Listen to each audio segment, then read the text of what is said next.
Oh boy, hold on to your hat, folks. We've got some news that's sure to put a damper on your high. The cannabis industry, which has been growing like a weed for the past 6 years, saw a 2% drop in employment in 2023.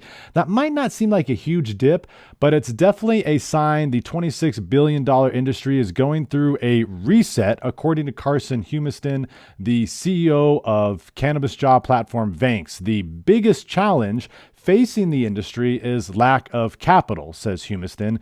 Venture funding for cannabis was down a whopping 96% year over year. And as we all know, companies need capital to invest in their business, and labor is one of the number one expenses for this industry. So almost every brand in the industry reduced its headcount over the past year, and unfortunately, there are several factors to blame, including the end of the pandemic and botched legalization efforts.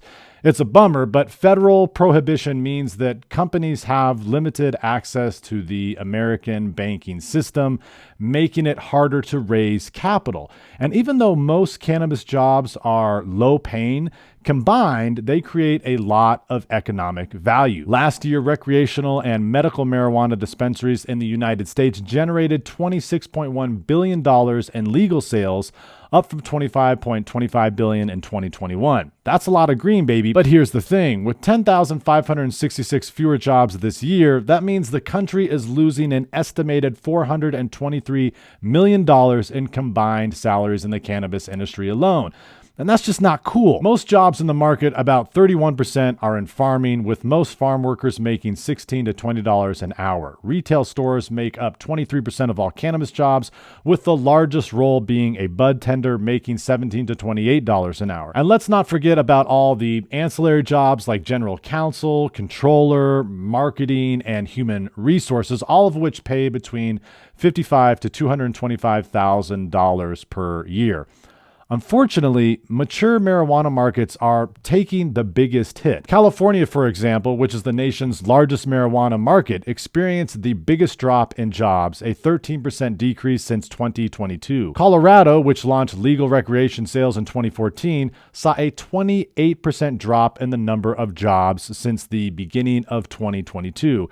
And cannabis jobs in Oregon dropped around 21%. But hey, it's not all bad news. In states that have recently legalized, like Missouri, and states that have opened hundreds of new dispensaries quickly, like Michigan, jobs and revenue are growing hand in hand, and that's something to celebrate. With uncertainty around federal legalization, punitive federal taxes, onerous state regulations, and not enough legal retail outlets, the legal industry's potential has been hamstrung for the moment. California, for example, has only 1,200 dispensaries, but it should have, in annual sales, a $10 billion market with 130,000 jobs.